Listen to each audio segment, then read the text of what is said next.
I'm gonna help you sex your lizards.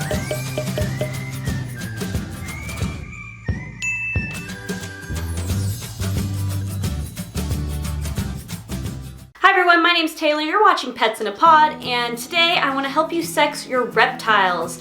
And what that means is basically determining if they are a male or a female. Specifically, we're going to be talking about lizards today, geckos, things of the four-legged nature. I will not be talking about sexing snakes, and the reason is because snakes have a pretty easy way of sexing for the most part, and that involves probing a snake. So if you've never seen a snake probed, I'm going to overlay some footage from Snake Discovery here so you can see how that works. But the reason why I'm not going to talk about snakes is because, as you can see, it's a very invasive procedure. And if you are not a professional, I don't recommend probing your snakes at home and just trying it for yourself. Take your snake to the vet or have a professional reptile keeper do so for you. And for that reason, I'm gonna stay away from talking about snakes because one, I don't have any, and two, I'm not gonna teach you guys how to do that at home. So let's talk about lizards. Lizards I have plenty of, and I think most of you that watch me also have lizards or geckos or things in that nature. And with lizards, they're actually a little more complicated. You can't just probe them like you do a snake, which is very interesting. In some cases, people still will for certain species, but again, I'm not teaching anyone probing. We're not doing that here. So how do you sex your lizard at home? On one category, you're going to have lizard species that are sexually dimorphic. And what that means is that the male and female are visually different. Now, to us, it might not always be obvious, but there's going to be some sort of visual difference between the male and the female. Sometimes it's as obvious as a different color or a different shaped crest on the head or something like that. In other cases, you're going to have animals that are not sexually dimorphic, and that means that they are, for all purposes, look identical. And it's going to be very hard to sex these kinds of animals, so I'm going to talk about both. Let's start with the easier ones. Let's start with the easier category, which are sexually dimorphic reptiles. And that's going to include the leopard gecko, the crested gecko, the gargoyle gecko, the leachianus gecko, the green keelbellied lizard, which is right behind me here, the bearded dragon, and the uromastyx. So if you have a reptile that is one of these species or something similar, you're probably going to be able to sex it fairly easily with some practice, because these animals still look very similar between male and female. But with practice, there's a couple key things you can really look for.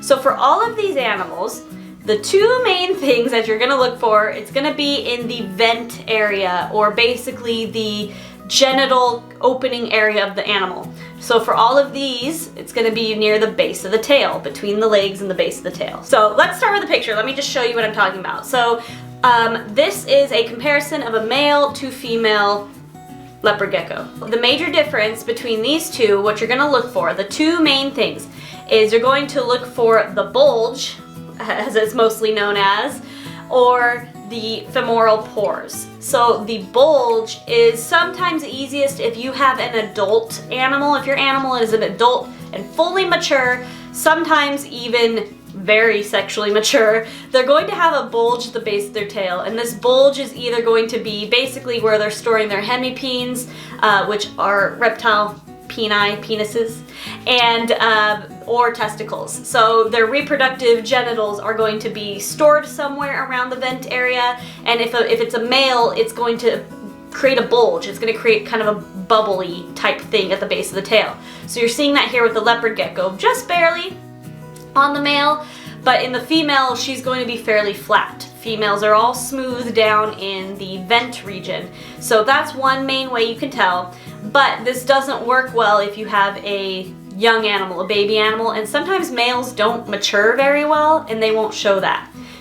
The second thing you can look for is the femoral pores. And the femoral pores are a little more tried and true, and the way that most people like to do this. So on the lizards that I mentioned before, like most gecko species and then bearded dragons, uromastyx, they all have something called femoral pores, which are pores along that vent region. Some have them more along the legs, some are closer up to the vent, but they all have these tiny pores. And what they are is they're these little, they tend to look like a gray color, gray or brown, little gray, brown, black dots around the vent area, and they are in a pattern too, so they'll be in a line, so you won't confuse these with mites. They will be in some sort of a pattern. Again, I'm going to show you a new picture now where this is a little clear. This is on a green keelbelly lizard, and you can very, very clearly see the one with pores and the one without pores. This is easy because males have pores, females don't, or they are very, very small.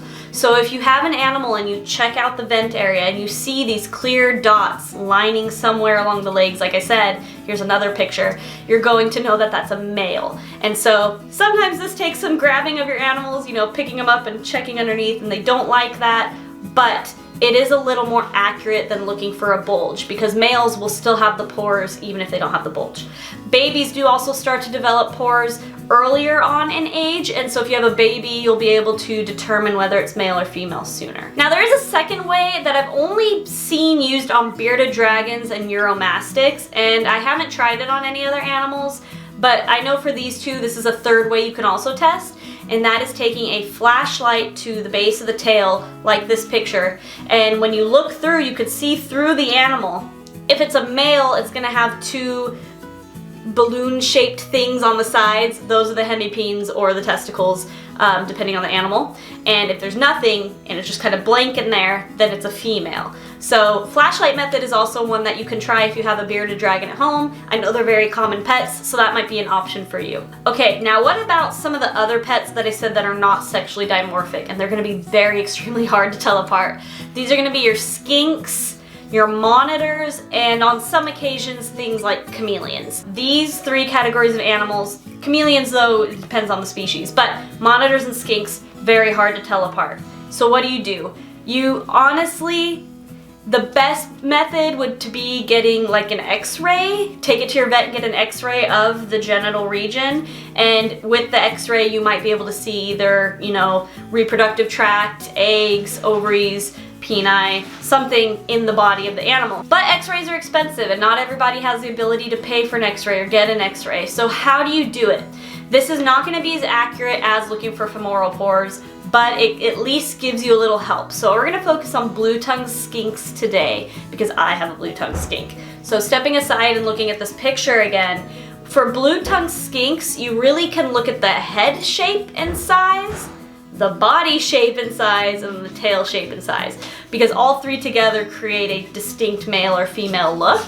Now there are feminine males and masculine females in the reptile world. You know, there are skinks that are male but may appear feminine. There are skinks that are female but may appear masculine, and that's due to outside factors sometimes such as the individual's genetics or the way the animal was raised. You know, did it have metabolic bone disease? Was it given proper nutrition and UVB? Because the way we raise animals honestly does affect how they look. So this is why it's hard and very general, but at least it gives you something to go by. So looking at this picture, you can notice that males tend to be slender in the body, have that thicker tail, and then a thicker, larger head.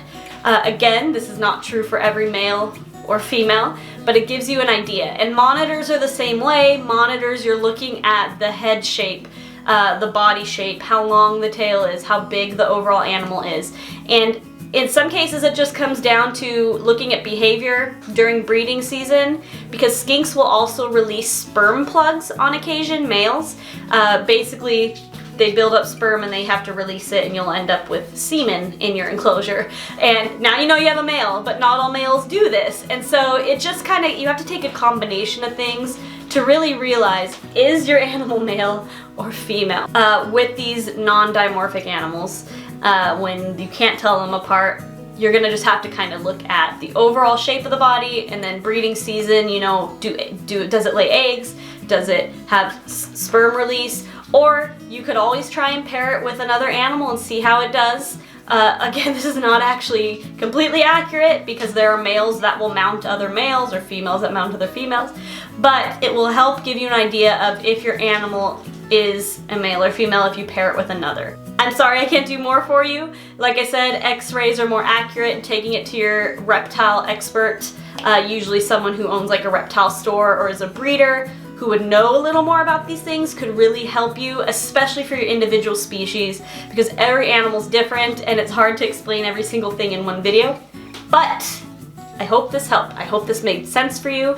And again, go check your lizards, and maybe now you'll know it was a boy or it was a girl. Alright peas, thanks for watching. As a reminder, I do post videos every Friday. If you don't want to miss a video, make sure you hit subscribe and then you hit the little bell thingy down there, and then it will notify you every time I post a video. Have a great rest of your week, and I will see you next Friday. Bye!